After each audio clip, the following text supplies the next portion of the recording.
তো বস, আজকে দুটো বাংলা ছবি, দুই পৃথিবী এবং অটোগ্রাফ 15 বছর রিলিজের কমপ্লিট করছে। 2010 সালে এই দুটো বাংলা ছবি একই দিনে মুক্তি পেয়েছিল, একই প্রোডাকশন হাউসের ছবি। দুর্গাপুজোর মরশুম তখন, এবং আমাদের এখানে মহুয়া হলটা তখন অ্যাক্টিভ ছিল, এবং আমরা মহুয়া হলে সিনেমা প্রচুর পরিমাণে দেখতাম, কারণ ওরকম বড় পর্দা, মানে সেরকম বড় পর্দা বাদবাকি কাছাকাছি কোনো হলে ছিল না আর কি। এবং মহুয়াতে কিন্তু হাউসফুল হওয়া সেটা যথেষ্ট টাফ ছিল, এবং সেই টাইমে দেবজিতের যাই ছবি আসছে মহুয়া হলে আসছে এবং হাউসফুল হচ্ছে। এবার মহুয়া আর পদ্মশ্রীর মধ্যে একটা ব্যাপার ছিল, যারা এখানে থেকেছেন বা এখানে ছবি দেখেছেন তারা জানেন যে যদি মহুয়াতে ছবি আসে দেবে, তাহলে পদ্মশ্রীতে অন্য ছবি আসে। মানে ধরুন এসভিএফের ছবি আসলো মহুয়া এই পদ্মশ্রীতে, তাহলে মহুয়াতে এসকের ছবি আসবে বা সুরিন্দারের ছবি আসবে, যদি ক্ল্যাশে আসে, নাহলে অন্য কোনো ছবি আসবে। কিন্তু একই ছবি দুটো হলে লেগেছে এমনটা হতো না। কিন্তু দুই পৃথিবী সেই ছবির বাজ এই লেভেলে ছিল যে দুটো হলেই দুই পৃথিবী এসেছিল। পরের সপ্তাহে, এক সপ্তাহ পরে সেখানে অটোগ্রাফ আসে। যাই হোক, তো আমরা তখন তো এরকম বুকমাই শোতে টিকিট কাটতাম না, ছিলই না আমাদের সময়। তখন আমরা একদিন দুদিন আগে গিয়ে মহুয়াতে টিকিট কাটতাম। এবার যখন দেখলাম পদ্মশ্রীতে আগেই জানি চলে এসছে, এবার পদ্মটা ছোটো ছিল বরাবরই, আমরা মহুয়ার জন্য ওয়েট করছিলাম, সেখানে কোনো দিচ্ছিল না কোনো শো। তা সেখানে যখন একদিন আগে আমরা জানতে পারি যে দুই পৃথিবী এসছে, তো আমরা মহুয়াতে যাই টিকিট কাটতে। মহুয়াতে টিকিট কাটা হয়, ছবিটা দেখি, এবং হাউসফুল হল, লোকের ওরকম রিয়াকশন। এবং যখন আমরা হল থেকে বেরোই তখন হলের বাইরেও ওরকম চূড়ান্ত বৃষ্টি হচ্ছে। এবং পরবর্তী সময় যখন ছবিটা আবার দেখি, তখন দেখি পদ্মশ্রীতে। এবং এক সপ্তাহ কি 2 সপ্তাহ পর ছবিটা আসে, মানে অটোগ্রাফ আসে হচ্ছে মহুয়াতে। অটোগ্রাফ দেখেছিলাম প্রায় 2-3 সপ্তাহ পর, মহুয়াতেই দেখেছিলাম, এবং সেটা দেখেছিলাম আমার দাদিদের সাথে। আর অটোগ্রাফের ক্ষেত্রে যেটা হয়েছিল সেটা হচ্ছে অটোগ্রাফের গান। দেখুন, খুব সত্যি কথা হচ্ছে, তখন আমার কত বয়স হবে, 14-15 বছর বয়স হবে। সেই সময় বুম্বাদার ছবি আসলেই যে সিনেমা হলে দেখতে যাচ্ছি এমনটা নয়, খুব সত্যি কথা হচ্ছে এটা। কিন্তু অটোগ্রাফের গানগুলো এরকম পরিমাণে অডিয়েন্সের ওপর ওয়ার্ক করেছিল যে সেই গানের জন্যই ছবি দেখতে যাওয়া। এবং অটোগ্রাফের যে রেসটা সেটা অন্যরকমই ছিল।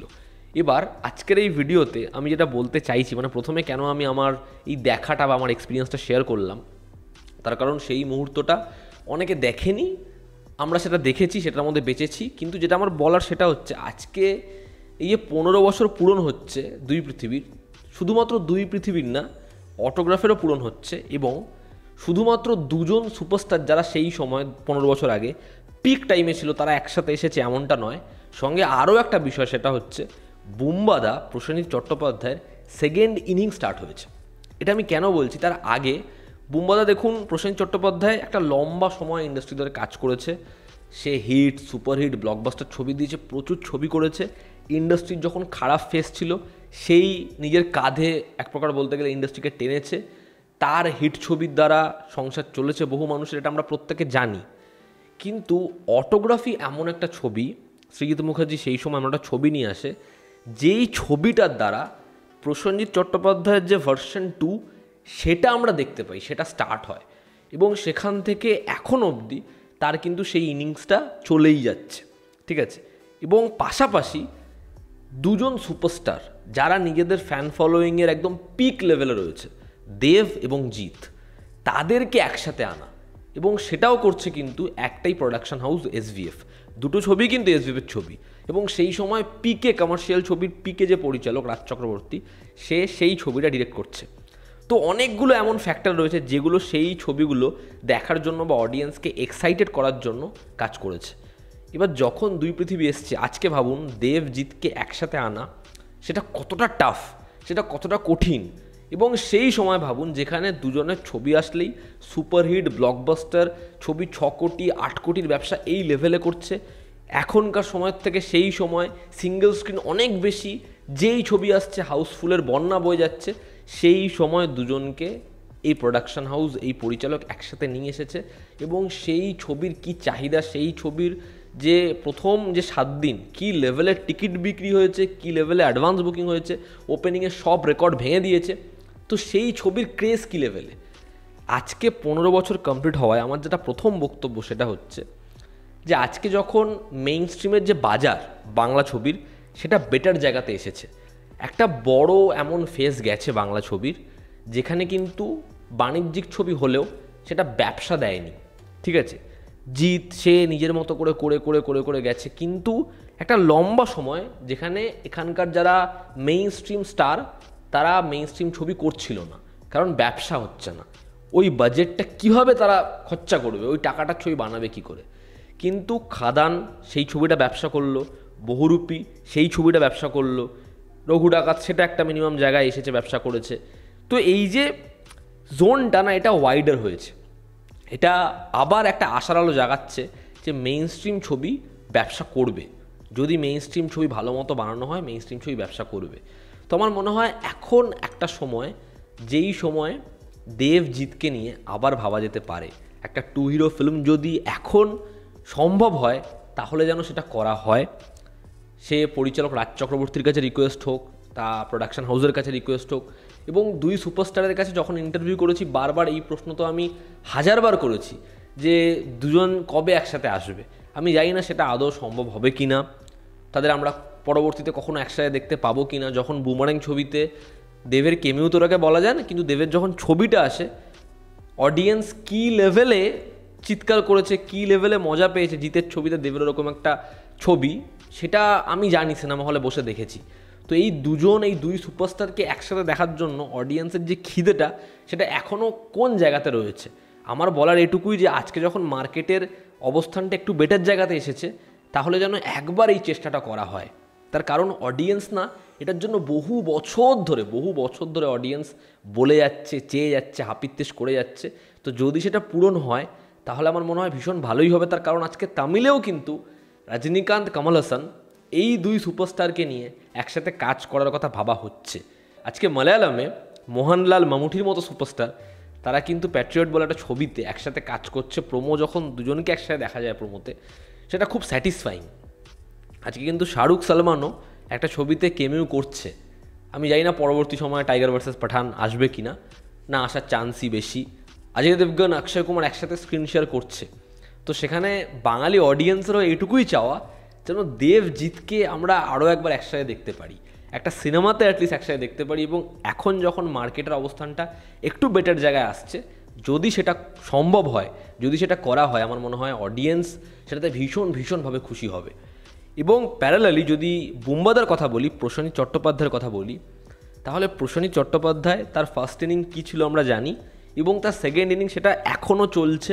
2010 সাল থেকে শুরু হয়েছে, 15 বছর। এই যে তার অন্যরকম অন্য ধারার ছবি করা, এবং সে যেরকমভাবে সাকসেসফুল ছবি, 5 কোটির কালেকশন, বিগেস্ট হিট সে দিয়ে গেছে, অটোগ্রাফ, 22শে শ্রাবণ, মনের মানুষ, তার যখন এরকম ধরনের ছবি এসেছে, ময়ূরাক্ষী, সেই ছবি অডিয়েন্স কিন্তু সিনেমা হলে গিয়ে দেখেছে, এবং একসে বারকার এক ব্যাপক পারফরমেন্স।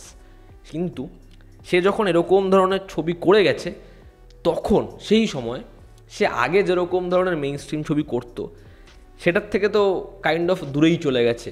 আমি জানি না তাকে পরবর্তী সময় অ্যাপ্রোচ করা হয়েছে কি হয়নি, বাট বুম্বাদার এই যে সেকেন্ড ইনিংস, সেটা ভীষণ সাকসেসফুল হয়েছে। আমি চাই, মানে এটা আমার একজন ফ্যান হিসাবে বহু অডিয়েন্সের সাথে কথা বলে, কমেন্ট পড়ে এটাই বুঝতে পেরেছি যে প্রসেনজিৎ চট্টোপাধ্যায়কেও তারা কিন্তু এই মাস অবতারে দেখাটা ভীষণ পরিমাণে মিস করে।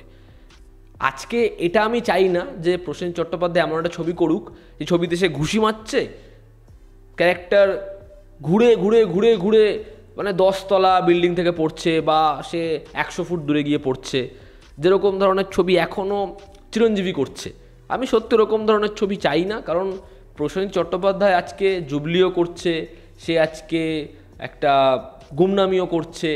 তো তার একটা অন্যই বার সেট হয়ে গেছে, অন্যই অডিয়েন্স সেট হয়ে গেছে।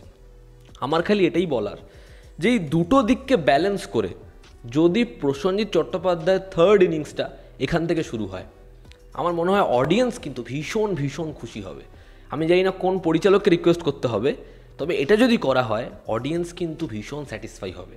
যেই 3 সুপারস্টার তাদের একটা নতুন জার্নি এই যে 15 বছর কমপ্লিট হলো, সেখান থেকে শুরু হলো, যেখানে দেব সে তো আজকে তার কেরিয়ারের পিক লেভেলে আছে, ঠিক আছে, এবং সে সাকসেসফুল ছবি ব্যাক টু ব্যাক দিয়ে গেছে। জিৎ একটা লম্বা সময় আমরা তার ছবি দেখছি না, এবং আমাদের এক্সপেকটেশন বাড়ছে। প্রসেনজিৎ চট্টোপাধ্যায়, সে তো বললামই, সে যেরকম ধরনের পারফরমেন্স দিয়েছে, যেরকম এক্সপেরিমেন্ট করেছে নিজের লুক নিয়ে, নিজের চেহারা নিয়ে, তো আমাদের এবার অডিয়েন্স যাবে একটাই চাওয়া এই 15 বছরে, যে বুম্বাদার থার্ড ইনিং শুরু হোক এবং এই দুই সুপারস্টার দেব এবং জিৎ তাদেরকে একসাথে দেখার আমাদের যে ইচ্ছে সেটা যেন একবার পূরণ হোক।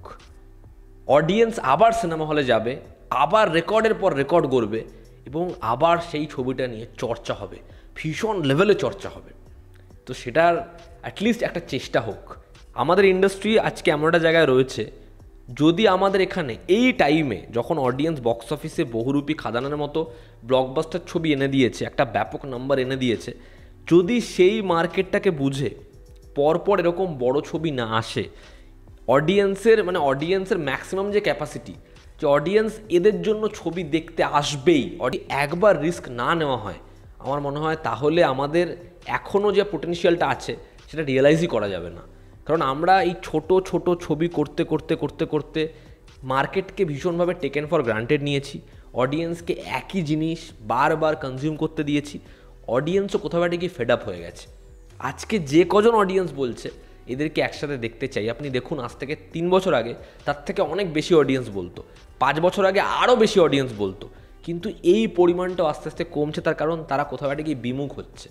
কিন্তু যখন আমরা আজকে একটা চান্স নিলাম, দেখলাম যে না অডিয়েন্স কিন্তু সিনেমা হলে আসছে, ব্যবসা কিন্তু হচ্ছে, তখন আমার মনে হয় আরেকবার একটা সময় যেখানে এই চেষ্টাটা করা যেতে পারে। এবং আমার বিশ্বাস যদি সেই চেষ্টাটা করা হয় তাহলে কিন্তু কোথাও একটা গিয়ে আবার আমরা আমাদের যে মেইন স্ট্রিম ছবি যেটা খুব বাজেভাবে পড়েছে সেটাকে তোলার একটা রাস্তা দেখতে পাবো এবং হয়তো আমরা আবার ফিরতে পারবো। তো দেব জিৎ তাদের আবার ফেরানোর একটা চেষ্টা হোক, একটা ভালো স্ক্রিপ্ট কেউ নিয়ে আসুক, কোনো পরিচালক তাদেরকে অ্যাপ্রোচ করুক, কোনো প্রোডাকশন হাউস এগিয়ে আসুক, দেখার সেটা হয় কি না। প্রত্যেকবারই এরকম ধরনের প্রশ্ন করি, এরকম ধরনের আশায় থাকি, তবে সেটা হয় না। এবং প্রসেনজিৎ চট্টোপাধ্যায় তার ভার্সন 3 বা তার থার্ড ইনিংস শুরু হোক, এটাই চাওয়ার। দুটো ভীষণ কাছের ছবি, দুই পৃথিবী এবং অটোগ্রাফ, দুটো ছবি আজ থেকে 15 বছর আগে আমাদেরকে যা দিয়েছে এবং সেই ছবিগুলো আজকেও যখন আমরা দেখি সেখানে প্রসেনজিৎ চট্টোপাধ্যায়ের এই যে ট্যাগ মিস্টার ইন্ডাস্ট্রি বা বলা আমি তো আছি, সেটা আজও আমাদের কোথাও একটা গিয়ে নস্টালজিক ফিল করায়, আমাদের ভীষণ ভীষণ ভালো লাগে। বা সেই ছবির গানগুলো আজও যখন শুনি আমাদের ভীষণভাবে জীবন্ত মনে হয়। বা বাঙালি অডিয়েন্স তারা একজন নতুন পরিচালক পেল সৈয়দ মুখার্জি, যে বাংলা ছবির জন্য কিন্তু ডেফিনেটলি একটা রেভলিউশন এনেছেন। অপরদিকে একটা মেইন স্ট্রিম ছবিতে যেভাবে দুই অভিনেতাকে আমরা পেলাম, দেব এবং জিৎকে, তাদের পিক টাইমে রাজ চক্রবর্তী যেরকমভাবে এদেরকে প্রেজেন্ট করলো, সেটা অডিয়েন্সের মনে যতটা হাসি দিল, যতটা অডিয়েন্সকে হাসালো সিনেমা হলে, তার থেকে বেশি কষ্টও দিল। এবং সেই কষ্টটা আজও বর্তমান, যে এদেরকে আর একসাথে দেখা যায়নি। তো আমি এটুকুই চাই যে সেই সময় বা এখনও আমাদের যে ভালো লাগাটা এই 3 সুপারস্টারকে নিয়ে, এই দুটো ছবি নিয়ে, সেটা অক্ষুণ্ণ থাকুক এবং এরকম কিছু আবার ফিরে আসুক। তো এই ছিল আজকের ভিডিও। এটা তোমাদের কি অপিনিয়ন জানিও, জনতা আমাদের পাশে আছে। আবার দেখা হচ্ছে, টেক কেয়ার।